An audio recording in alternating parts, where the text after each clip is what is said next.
नेपालको सन्दर्भमा राष्ट्रपति आलंकारिक पद हो, तर नेताहरू कार्यकारी पद जस्तै राष्ट्रपति हुन मरिहत्य गरिरहेका छन्। खासमा राष्ट्रपति सीमान्तकृत तथा दलित समुदायका व्यक्ति हुँदा समावेशिताको प्रतिनिधित्व हुन्छ, तर यहाँ पटक पटक प्रधानमन्त्री समेत भइसकेका व्यक्ति पनि राष्ट्रपति हुन कसिएका छन्। तर उनीहरूको यो पदको लोलुपता लोकतन्त्रमा सुहाउँदो छैन। नेपालको जस्तै लोकतन्त्रको अभ्यास भएको भारतमा पूर्व प्रधानमन्त्रीहरू कोही पनि राष्ट्रपति बनेका छैनन्। भारतमा दलित र सीमान्तकी समुदायका व्यक्तिहरू राष्ट्रपति बन्दै आएका छन्। त्यसैले अब नेपालमा पनि कुन संख्याको 13% हिस्सा ओगटेको दलित समुदायबाट राष्ट्रपति बनाउँदा समावेशिताको पनि प्रतिनिधित्व हुनेछ। नमस्कार, यो न्यूज या टुडे, म हेमराज भट्ट। राष्ट्रपतिका लागि मनोनयनको मिति नजिकै जाँदा नेताहरूको दौडधुप निकै बाक्लिएको छ। लोकतान्त्रिक समाजवादी पार्टी लोसपाका अध्यक्ष महन्त ठाकुर अन्तिम घडीमा राष्ट्रपतिको उम्मेदवारका लागि दौडमा निस्किएका छन्। मनोनयनको मिति नजिकै जाँदा पनि दलहरूले राष्ट्रपतिको उम्मेदवार छनौट गर्न सकेका छैनन्। एकपछि अर्को गर्दै नयाँ अनुहारहरूको नाम राष्ट्रपतिको चर्चामा आइरहेको छ। पछिल्लो समय माधव कुमार नेपाल, महन्त ठाकुर, कृष्ण प्रसाद सिटौला लगायतका व्यक्तिहरूको नाम चर्चामा छ। राष्ट्रपतिको मनोनयनको मिति नजिकै जाँदा नेताहरूको दौडधुप पनि बाक्लिएको छ। लोकतान्त्रिक समाजवादी पार्टी लोसपाका अध्यक्ष महन्त ठाकुर अन्तिम घडीमा राष्ट्रपतिको उम्मेद्वारको दौडमा निस्केका छन्। राष्ट्रिय सहमतिमा उम्मेद्वार बनाइदिन ठाकुरले प्रमुख दलका अध्यक्षहरूसँग संवाद गरिरहेका छन्। मंगलबार दिउँसो कार्यकारिणी समितिको बैठकले ठाकुरलाई राष्ट्रपतिमा अगाडि सार्ने निर्णय मात्र गरेन, प्रमुख दलका अध्यक्षलाई भेटेर सहयोग गर्न आग्रह गर्ने समेत निर्णय गर्यो। पार्टीले निर्णय गरेको केही घण्टा नबित्दै ठाकुर प्रधानमन्त्री तथा माओवादी अध्यक्ष पुष्पकमल दाहाल प्रचण्डलाई भेट्न बालुवाटार पुगे। आलंकारिक राष्ट्रपतिमा पनि दलहरू बीच तछाड मछाडको स्थिति सिर्जना भइसक्यो। प्रधानमन्त्री पुष्पकमल दाहाल प्रचण्ड मियो बन्दा कांग्रेस सभापति शेरबहादुर देउवा र एमाले अध्यक्ष केपी शर्मा ओली वरिपरि घुमिरहेका छन्। 5 वर्षे राष्ट्रपतिका लागि दैनिक नयाँ पात्रको नाम चर्चामा आइरहेका छन्। राष्ट्रपतिको निर्वाचन पूर्व काठमाडौँमा शक्ति राष्ट्रको परेड पनि हेर्न लायक छ। अझ भारतीय प्राध्यापक एसडी मुनिले त 4 जनाको नामै सुझाइसके। नेपाल मामलाका जानकार मानिने मुनिले सोमबार ट्विटरमा देवेन्द्र राज पाण्डे, लोकराज बराल, दमननाथ ढुङ्गाना र अनुराधा कोइरालाको नाम सुझाएका हुन्। त्यसअघि भारतीय विदेश मन्त्रालयका सचिव विनय मोहन क्वात्रा काठमाडौँ उत्रेका थिए। क्वात्रा दिल्ली फर्कने लगत्तै राष्ट्रपतिमा महन्त ठाकुरको नाम चर्चामा आएको थियो। त्यसअघि नै कांग्रेसबाट वरिष्ठ नेता रामचन्द्र पौडेल र कृष्ण प्रसाद सिटौलाको नाम लिएर देउवा बालुवाटार पसिसकेका छन्। अहिले कांग्रेसको भित्री वृत्तमा नेताहरू पौडेल वा सिटौला मध्ये एकको नाम लिइरहेका छन् भने को राष्ट्रपति बन्छ अझै प्रश्न भएको छैन। यद्यपि कांग्रेस नेताहरूको बोली कूटनीतिक छ। कांग्रेसले प्रस्तावित गरेको व्यक्ति राष्ट्रपति हुन्छन् भनेर कांग्रेसका नेताहरूले अभिव्यक्ति दिँदै आएका छन्। केही अघि अमेरिकाबाट उच्च स्तरको 3 भ्रमण भइसक्यो। 3 हप्ता अघि मात्र अमेरिकी उपविदेश मन्त्री भिक्टोरिया न्यूल्यान्ड काठमाडौँ उत्रेकी थिइन्। 2 दिन काठमाडौँ बसेर उनी फर्केको 1 हप्तामै युएसआईडी के प्रशासक सामन्था पावर काठमाडौँ आइन्। लगत्तै अमेरिकाको सहायक विदेश मन्त्री अफरिन अख्तर काठमाडौँ आइपुगिन्। त्यसपछि अहिलेको सत्ता गठबन्धनमा गडबड देखिएकाले गत शुक्रबार नेपाल स्थित चिनिया राजदूत चेन सोङले एमाले अध्यक्ष ओलीसँग भेट गरे। पुस 10 गते प्रचण्डलाई प्रधानमन्त्री बनाउँदा राष्ट्रपति एमालेले पाउने सहमति भएको ओलीको दाबी छ। तर माओवादी सहजै एमालेलाई राष्ट्रपति दिने पक्षमा छैन। कांग्रेस देखाएर माओवादी बार्गेनिङमा उत्रिएको छ। अझ प्रचण्डले त सोमबार पोखरा पुगेर 12 बुँदे पक्षधर चुनावमा एकै ठाउँमा उभिनुपर्ने प्रस्ताव तिर्साए। एमालेबाट नेपालले नमाने ईश्वर, माओवादी कांग्रेसतिर ढल्केर राष्ट्रिय सहमतिको उम्मेद्वारको पासो फ्याँकिरहेका बेला एमालेले अहिलेसम्म आफ्नो पार्टीको तर्फबाट उम्मेद्वारको नाम चर्चामा ल्याएको छैन। तर निर्णायक शक्ति मानिने माओवादी अहिले राष्ट्रिय सहमति जुटाउन सक्ने व्यक्तिको खोजीमा लागेको छ। सोमबार पदाधिकारी बैठकले यस्तो व्यक्तिको खोजीका लागि प्रचण्डलाई जिम्मेवारी दिइसकेको छ। सरकारको महत्त्वपूर्ण पद प्रधानमन्त्री लिइसकेकाले माओवादीले राष्ट्रपतिमा दाबी गर्न सकिरहेको छैन। माओवादीले राष्ट्रपतिका लागि कांग्रेसको पनि साथ खोजेपछि एमालेले एकीकृत समाजवादीका अध्यक्ष माधव नेपालको नाम अगाडि सारिसकेको छ। झण्डै 2/3 नजिकको सरकारको नेतृत्वको सत्ताबाट ढलेपछि कुनै बेला माधव नेपालको नाम लिँदा मुखै कुल्ला गर्ने ओलीको आकस्मिक प्रस्तावले कांग्रेस झस्किरहेको छ। एकीकृत समाजवादीका अधिकांश नेता एमालेमै फर्कन खुट्टा उचालिरहेका बेला नेपाललाई राष्ट्रपति प्रस्ताव गर्दा ओलीका लागि फाइदाकै व्यापार हुने देखिन्छ, जसले गर्दा एकीकृत समाजवादी एमालेमा विलय भए 2 पटक संसद विघटन गरेर आलोचित बनेका ओलीको हाइट एमालेमा ह्वात्तै बढ्ने देखिन्छ। यद्यपि राष्ट्रपतिका लागि दक्षिण र उत्तरको हावा कुनको झोका बढी लाग्ने हो त्यसमा पनि भर पर्ने देखिन्छ।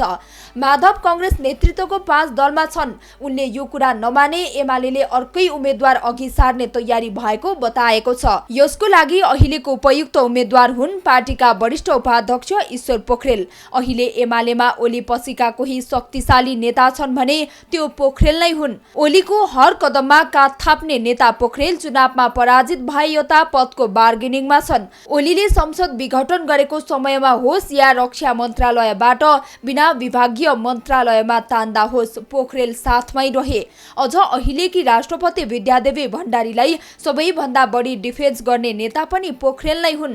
त्यसैले पनि नेपाल पछिको अप्सनमा ओलीले पोखरेलको नाम राखेका छन्। ईश्वरलाई अघि सार्दा आफ्नो पोल्टाको सांसद पनि नगुम्ने बुझाइ एमालेको छ। नेपालको घरेलु मैदान टियुमा सम्पन्न सिरिज खेल्न नामिबिया र स्कटल्यान्डको टोली काठमाडौँ आइपुगेको थियो। दुवैवटा टोलीसँग नेपालले 2-2 खेल खेल्दा लगातार जित निकालेको छ। यस सिरिजमा नेपाली टोलीका विभिन्न खेलाडीले नायक बन्ने मौका समेत पाए। 4वटा खेलमा सबै खेलाडीको योगदान त्यत्तिकै महत्त्वपूर्ण रह्यो। यिनै खेलाडीले नै अब नेपाली क्रिकेटको भविष्य बोक्ने निश्चित जस्तै छ। आईसीसी विश्वकप लिग 2 अन्तर्गतको त्रिकोणात्मक एक दिवसीय सिरिज मंगलबार सम्पन्न भएको छ। नेपालको घरेलु मैदान टियुमा सम्पन्न सिरिज खेल्न नामिबिया र स्कटल्यान्डको टोली काठमाडौँ पुगेको थियो। दुईवटा टोलीसँग नेपालले 2-2 खेल खेल्दा लगातार जित निकालेको हो। यस सिरिजमा नेपाली क्रिकेट टोलीका विभिन्न खेलाडीहरूले नायक बन्ने मौका पाए। 4वटा खेलमा सबै खेलाडीको योगदान महत्त्वपूर्ण रह्यो। यिनै खेलाडीहरूले नै अब नेपाली क्रिकेटको भविष्य बोक्ने निश्चित जस्तै छ। यस सिरिज अन्तर्गत नेपालले पहिलो खेल नामिबियासँग खेलेको थियो, जसमा नेपालका 2 खेलाडी नायकको प्रमुख भूमिकामा रहे। ब्याटिङमा कुशल भुर्तेलले शतकीय इनिङ खेल्दै 115 रनको योगदान गरेर नेपाललाई जिताएका थिए। नामिबियाले दिएको 286 रनको विशाल लक्ष्य पछ्याएको नेपालले 2 विकेटले जितेको हो। यस खेलमा बलिङतर्फ करण केसीको उत्कृष्ट प्रदर्शन रह्यो। केसीले 10 ओभरमा 61 रन खर्चिँदै 5 विकेट लिएका थिए। घरेलु मैदानमै जारी सिरिजको दोस्रो खेल नेपालले स्कटल्यान्डसँग खेलेको थियो। यस खेलमा ब्याटिङतर्फ दिपेन्द्र सिंह एरी प्रमुख भूमिकामा रहे। टस जितेर फिल्डिङ रोजेको नेपालले 275 रनको लक्ष्य भेटाउनु पर्ने चुनौती थियो, जसमा एरीले अर्धशतकीय इनिङ खेल्दै 116 बलमा 85 रन जोड्न सफल भए। यसले नै नेपाललाई जिताउन ठूलो भूमिका खेल्यो। यही खेलको बलिङतर्फका हिरो सन्दीप लामिछाने बने। 10 ओभर बलिङ गरेका लामिछानेले 27 रन खर्चिँदै 3 विकेट लिन सफल भए। यही कारण स्कटल्यान्डको टोली दबावमा परेको थियो र उसले आफ्नो लक्ष्य अनुसार रन जोड्न सकेन। टियु मैदानमै भएको तेस्रो खेल नेपालले नामिबियासँग खेलेको थियो। यस खेलमा भने ब्याटिङतर्फ अगाडिकै ब्याट्सम्यानले हिरो बन्ने मौका पाएनन्। यस खेलमा प्रमुख नायकको भूमिका आसिफ शेखले निर्वाह गरे। उनले 98 बलमा 81 रन जोडेका थिए। नामिबियाले नेपाललाई यस खेलमा 275 रनको विशाल लक्ष्य भेटाउन चुनौती दिएको थियो। यसमा शेखको अर्धशतकीय इनिङका कारण नेपालले 3 विकेटले जितेको हो। नामिबियासँगको दोस्रो खेलमा बलिङतर्फ भने सन्दीप नै हाबी भए। 10 ओभर बलिङ गरेका सन्दीपले 46 रन खर्चदै 3 विकेट लिन सफल भए। यस सिरिज अन्तर्गतको टियु मैदानमा भएको अन्तिम खेल पनि नेपालले जितेको छ। अङ्क तालिकाको शीर्ष स्थानमा रहेको स्कटल्यान्डसँग नेपालले मंगलबार यस सिरिजको अन्तिम खेल खेलेको हो। यस खेलमा पनि नेपालले टस जितेर फिल्डिङ रोजेको थियो, जसमा स्कटल्यान्ड अल आउट हुँदै 212 रनमा समेटिएको थियो। यसमा नेपाली स्पिन बलर सन्दीपको नै प्रमुख भूमिका रह्यो। 10 ओभर बलिङ गरेका सन्दीपले 44 रन खर्च गर्दै 4 विकेट लिन सफल भए। सन्दीपकै आक्रामक बलिङका कारण स्कटल्यान्ड दबावमा परेको थियो। मंगलबार भएको खेलमा भने नेपाली ब्याट्सम्यानको सुरुवाती सुखद रहेन। कुशल भुर्तेल, आसिफ शेख, ज्ञानेन्द्र मल्ल, दिपेन्द्र सिंह एरी र कुशल मल्लको ब्याट चल्न सकेन। 213 रनको लक्ष्य पछ्याएको नेपालले 138 रन जोड्दा 8वटा विकेट गुमाइसकेको थियो। यस्तो मुस्किल समयको सामना गरे कप्तान रोहित पौडेलले। उनलाई अभिजित साथ दिएका थिए करण केसीले। 101 बलमा 95 रन जोड्दै कप्तान रोहितले नेपाललाई चौथो जित दिलाउन महत्त्वपूर्ण भूमिका खेले। यसरी पछिल्लो पटक भएको अन्तर्राष्ट्रिय प्रतियोगितामा नेपालले लगातार 4 खेल जितेको यो पहिलो पटक हो। एक दिवसीय मान्यता कायम राख्नका लागि मैदानमा उत्रिएको नेपालले लिग 2 अन्तर्गत नै पुनः 8वटा खेल खेल्ने भएको छ, जसमध्ये 4वटा म्याच युएईमा हुनेछन् भने बाँकी 4वटा म्याच काठमाडौँकै टियु मैदानमा हुने नेपाल क्रिकेट सङ्घले जनाएको छ। नेपालले युएईमा पिएनजी र युएईसँग खेल्नेछ। युएई र काठमाडौँमा हुने 8 खेलमध्ये 5 खेल जित्नै पर्ने दबाब नेपाली क्रिकेट टोली सामु छ। यसरी लयमा फर्किएको नेपाली क्रिकेटलाई अझै पुरस्कृत गर्न सके अन्य प्रतियोगिताहरू पनि सहजै जित्ने आकलन गरिएको छ। युवा खेलाडीको काँधमा रहेको नेपाली क्रिकेटको भविष्य चम्किने दिन धेरै टाढा छैन भन्दा फरक नपर्ला। पछिल्लो समय एकपछि अर्को गर्दै देशभर लघुवित्त वित्तीय संस्थाहरू खुल्ने क्रम जारी छ। ग्रामीण क्षेत्रका विपन्न परिवारको जीवनस्तर माथि उकास्ने भन्दै स्थापना भएका तिनै लघुवित्त संस्थाकै कारण अहिले कयौं घरवास विहीन भएका छन् भने कयौं लघुवित्तको यातना सहन नसकेर आत्महत्या गर्न बाध्य छन्। हरेक गाउँ-गाउँमा लघुवित्त वित्तीय संस्थाहरू खुले पनि तीमध्ये केही लघुवित्त संस्था जो आफ्नो उद्देश्य अनुरूप सञ्चालन हुन नसक्दा यस्तो अवस्था सिर्जना भएको हो। पछिल्लो समय एकपछि अर्को गर्दै देशभर लघुवित्त वित्तीय संस्थाहरू खुल्ने क्रम जारी छ। ग्रामीण क्षेत्रका विपन्न परिवारको जीवनस्तर माथि उकास्ने भन्दै स्थापना भएका तिनै लघुवित्त संस्थाकै कारण अहिले कयौं घरवास विहीन भएका छन् भने कयौं लघुवित्तको यातना सहन नसक्दा आत्महत्या गर्न बाध्य छन्। हरेक गाउँ-गाउँमा लघुवित्त वित्तीय संस्थाहरू खुले पनि तीमध्ये केही लघुवित्त संस्था जो आफ्नो उद्देश्य अनुरूप सञ्चालन हुन नसक्दा यस्तो अवस्था सिर्जना भएको हो। पछिल्लो लघुवित्तका कारण गाउँमा बस्ने महिलाहरू असुरक्षित महसुस गर्नुका साथै तराईका जिल्लाहरूमा ऋणीहरू यातना खेप्न बाध्य छन्। लघुवित्तले ऋण तिर्न नसकेको भन्दै मध्यरातमा घरमै पुगेर यातना दिने गरेको र लघुवित्तकै कर्मचारीले ऋणको दुरुपयोग गरी मिटर ब्याजमा पैसा लगाउने गरेको पीडितहरूले दुखेसो पोखेका छन्। लघुवित्तका कर्मचारी भन्ने तर लघुवित्तको ऋणको दुरुपयोग गरी गाउँघरमा महिलाहरूलाई मिटर ब्याजमा पैसा लिन प्रोत्साहन गर्ने काम भइरहेको पीडितहरूको आरोप छ। घरमा लघुवित्त संस्थाका कर्मचारीले सुरुमा समूह निर्माण गर्ने जतिसुकै संस्थाबाट पनि ऋण लिन सकिने तर किस्ता भने नियमित तिर्नुपर्ने भन्दै ऋण लिन प्रोत्साहन गर्ने गरेका छन्। लघुवित्तले ऋण तिर्न नसक्नेको नाम पत्रिकामा छापिदिने, कर्मचारीहरूलाई मध्यरातमा समेत ऋणीहरूको घरमा पठाउने र कर्मचारीले मानसिक र शारीरिक यातना दिने गरेको बताएका छन्। किस्ता तिर्न नसक्दा लघुवित्तले हरेक वर्ष ब्याज समेत सामूमा जोडेर नयाँ ऋण बनाउने गरेको पीडितहरू बताउँदछन्। लघुवित्तको किस्ता तिर्दा तिर्दै भएको सबै सम्पत्ति सकिएपछि संस्थाका कर्मचारीहरू घरमा आएर यातना दिँदा यातना सहन नसकेर 13 वर्षकी छोरीले 3 महिना अगाडि आत्महत्या गर्नु परेको पीडितको दुखेसो छ। केही पनि छैन। त्यो भएपछि बारम्बार घरमा आउने, टर्चर गर्ने, ऋणीहरूले टर्चर गर्ने। मैले गाउँबाट पनि निकालेर मैले उहाँलाई तिर्दा पनि लास्टमा घरमा चिज गर्दा गर्दा अहिले 3 महिना भयो मेरो 11 वर्षको छोरीले सुसाइड गरेछ। अहिले म बाध्यताले म यस्तो ठाउँमा आउनु परेछ। अहिले 10,000 को भाडा बोलेर मैले मेरो छोरोको हात पढाएर बसेको छु। अहिले घरमा छैन, म सबै मेरो सर्वस्व लुटिसकेको छ। 2 महिना भयो मेरो नानीले सुसाइड गरेको। मेरो 12 आएर 11 वर्षको नानी मैले बिताउनु पर्छ। पछिल्लो समय तराईका जिल्लाहरूमा मिटर ब्याजी साहुहरूले महिलाहरूलाई सडकमा निवस्त्र बनाएर कुटपिट गर्ने गरेको पीडित महिलाहरूको गुनासो छ। 7 वर्षदेखि आफूले लघुवित्त र मिटर ब्याजीको समस्या खेप्नु परिरहेको महोत्तरीकी लघुवित्त पीडित पुनम कुमारी महतोले बताएकी छिन्। लघुवित्तका कारण महिलाहरू घर बस्न समेत नसकेको बताउँदै उनले लघुवित्तका कर्मचारी राति समेत घरमा आएर शरीरमा थुक्ने, शरीर व्यापार गरेर भए पनि ऋण तिर भन्दै यातना दिने गरेको दुखेसो पोखिन्। सरकारले दिँदै आएको आमा बुवाको वृद्ध भत्ताबाट घर खर्च चलाइरहेको भए पनि त्यही वृद्ध भत्ताको पासबुक लगेर लघुवित्तले पैसा निकालेर मनोमानी खाने गरेको पीडितहरूको गुनासो छ। पीडा कस्तो खाले सराबो भन्नु, किस्ता त तिर्न सके छैन। अब महाजनले पनि गाली गरिरहेछ। महाजनले चोक चौरामा सारी खोलेर पिट्छ दिदी बहिनीले। हाम्रो महान पत्रकारको बुढी शारदा देवी गौरी सिंह दरबारलाई सारी खोलेर पिटेर राति 8 बजे रातिमा तमसुक 15 लाखको बनाएको छ। अनि त्यसपछि सर लघु वित्तको कारणले त्यस्तो भइरहेछ। महिलाहरूले के हुन्छ, गाउँमा बस्ने ठेगान छैन, गाउँमा बस्न पनि सकिरहेको छैन। त्यतिकै मिटर ब्याजले त्यति लघु वित्तले, किनभने लघु वित्त 9 बजे रातिसम्म सर बसिबस्छ चुलोको पछाडि भात पकाउने ठाउँमा, जिउमा थुक्छ सर, भन्छ रोडमा किचाएर मर्यो भने मेरो ऋण सक्छ, फाँसी झुन्डेर मर, 20 दिन्छु किनेर खा, जिउ व्यापार गर। के हामीहरू यो देशको नागरिक होइन? यो देशको बस्ने अधिकार हामीहरूको छैन? लघुवित्तबाट ऋण लिएर काठमाडौँ उपत्यकामा व्यवसाय गर्दै आएकी कमला मुक्तालले आफू र आफ्नो साथीलाई लघुवित्तले चरम यातना दिएको गुनासो पोखेकी छिन्। लघुवित्तहरू आफैले समूह बनाएर ऋण लिन बोलाएको र अहिले एउटाले ऋण तिर्न नसकेको भन्दै सबै महिलाहरूको निक्षेप समेत दिन नमानेको उनले बताइन्। तत्काल किस्ता तिर्न पैसा छैन भन्दा समेत जसरी जहाँबाट भए पनि 28 दिनभित्र किस्ता बुझाउनु पर्ने भन्दै निरन्तरको दबाव सहनु परिरहेको मुक्तानको गुनासो छ। त्यस्तै नै अब 4-5 जनामा बसेको छु। मैले पनि गोरु पालनमा मैले पनि पैसा कर्जा लिएर 1 लाख रुपियाँ दिएको थिएँ मैले।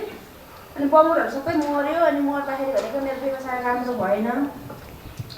अनि उहाँहरूको चाहिँ त्यही हो, किस्ता चाहिँ अब 28 दिनमा हामीले तिर्नै पर्ने किस्ताहरू छ। अनि अहिले छैन सर, हामी अर्को महिनामा तिर्छौँ भनेर भन्दा पनि उहाँहरूले चाहिँ एकदमै धेरै ढिकी गर्नुहुने, जसरी हुन्छ कहाँबाट हुन्छ ल्याउनै पर्छ भनेर, अब तपाईँले एकजनाले तिरेन भने पनि अरू साथीहरूको ऋण रोक्ने भन्ने खालको हो त्यस्तो खालको कुराहरू गर्नुहुन्छ। अनि सर हामी अर्को महिना हालिदिन्छौँ, यो महिना छैन भन्दा नि उहाँ 7 बजी 8 बजीसम्म नि हामी पसेर जान्छौँ भनेर त्यस्तो खालको उहाँहरूले कुरा गर्नुहुन्छ। उता नेपाल राष्ट्र बैंकका कार्यकारी निर्देशक रेवती नेपालले अब राष्ट्र बैंकले लघुवित्तबाट एउटै व्यक्तिले धेरै ऋण लिन नपाउने प्रावधान ल्याउन लागेको बताएका छन्। उनले लघुवित्तका 33 लाख बढी ऋणी भएकाले प्रत्येकको फाइल हेर्न नसक्ने भन्दै संस्थाले हेर्नुपर्ने बताए। पछिल्लो समय धेरै लघुवित्तका सदस्य भएर एउटै व्यक्तिले सबैबाट ऋण लिएर समस्यामा परेको पाइएको भन्दै अब निर्देशिका मार्फत कडाई गर्ने र लघुवित्त संस्थालाई लाभांश वितरणमा कडाई गरेर मात्रै समस्या समाधान हुने बताए। कार्यकारी निर्देशक नेपालले लघुवित्त संस्थाका कर्मचारी बिहान 10 बजे भन्दा अगाडि र बेलुका 11 बजेसम्म ग्राहकको घरमा गएर यातना दिने र गाईबस्तु तान्ने, घरमा चुक्कुल लगाइदिने काम तत्काल बन्द गर्न समेत आग्रह गरेका छन्।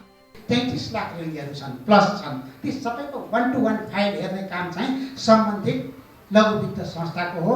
उहाँहरू आफै स्वशासित भएर जानुपर्छ भन्ने मूल मान्यतामा राष्ट्र बैंकले अहिलेसम्म तपाईँहरूलाई लेभल प्लेइङ फिल्ड दिएको हो। अब हामीले अस्ति सेवा शुल्क फिर्ता गरिसकेपछि 1, 2, 3 कतिवटा सकेसम्म हामी एउटैमा सीमित हुने होइन भनेदेखि 2टा वा 3टा भन्दा बढी संस्थामा हामी अब संलग्न हुन नपाउने गरेर चाँडै नै निर्देशन जारी गर्ने प्रक्रियामा छौँ। पोलिसी चाहिँ रिफर्महरू हुन्छ, राष्ट्र बैंकले पनि त्यतातिर हेर्छ। त्यस कारणले अब अलिकति समस्याका कुराहरूलाई हामी क्लाइन्ट प्रोटेक्सन फन्ड वा लोन लस प्रोभिजन वा CSR कतातिरका पैसाहरू उपयोग गरेर गर्न सकिन्छ, त्यतातिर पनि लघुवित्तका साथीहरूले चाहिँ सोधिदिन पर्यो। लघुवित्तका साथीहरू हुनुहुन्छ, तपाईँहरूले एकदमै सम्मानजनक र व्यावसायिक व्यवहारहरू आफ्नो क्लाइन्टहरूसँग गर्नुहोस्। मैले यहीबाट हजुरहरूलाई स्टप गरेँ क्लियरली। त्यतातिर त्यो खालको बिहान उज्यालो भएदेखि मतलब अँध्यारो हुने बेलासम्म भन्दा अगाडि वा पछाडि 10 बजे 11 बजे 12 बजे क्लाइन्टको घरमा गएर असुलीको प्रक्रिया गर्ने र मतलब अहिले भर्खरै कुरा आयो, बाख्रा पाटो तानिदिने, घरमा आगो मतलब आगो लगाइदिने अथवा चाहिँ चुक्कुल लाएर जाने, यो खालका कामहरू गहनै तान्ने, यस्तो खालको कामहरू चाहिँ स्ट्रिक्टली गर्नु हुँदैन। आफ्ना कर्मचारीहरूलाई आजै स्ट्रक गर्न अनुरोध गरिन्छ। उदार बजार अर्थतन्त्रमा लघुवित्त संस्था आफै जिम्मेवार बन्नुपर्ने भए पनि पछिल्लो समय त्यस्तो देखिएको छैन। हाल लघुवित्तबाट ऋण लिने 33 लाख ऋणीहरू रहेका छन्। राष्ट्र बैंकले सुपरिवेक्षण गरेपछि ऋणीबाट लिन पाइने भन्दा बढी असुल गरेको 1 अर्ब 60 करोड सेवा शुल्क फिर्ता गर्न लघुवित्तहरू तयार देखिएका छन्। तर लघुवित्तबाट निरन्तर रूपमा चरम दबाव र यातना आउन थालेको भन्दै ऋणीहरूले लघुवित्त तत्काल खारेज गर्नुपर्ने माग राखेका छन्। अहिले देशमा च्याउ उम्रिए जस्तै लघुवित्त संस्थाहरू खुल्ने क्रम जारी छ। जति संख्यामा लघुवित्तहरू खुलेका छन् त्यही अनुपातमा उनीहरूको आतंक पनि बढ्दो छ। ग्रामीण बस्तीका जनताको जीवनस्तर सुधार्ने भन्दै स्थापना गरिएका केही लघुवित्त संस्थाकै कारण केहीको उठिवास लागेको छ त केही आत्महत्या गर्न विवश भएका छन्।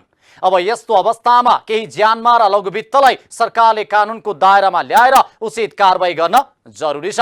यस्तै लघुवित्त संस्थाको नियामक निकाय नेपाल राष्ट्र बैंकले उनीहरूको यो बेथितिमाथि लगाम लगाउनै पर्छ। हवस् त आजलाई न्युज एट टुडे यति नै। हामी सबै बिदा हुन्छौँ। नमस्कार।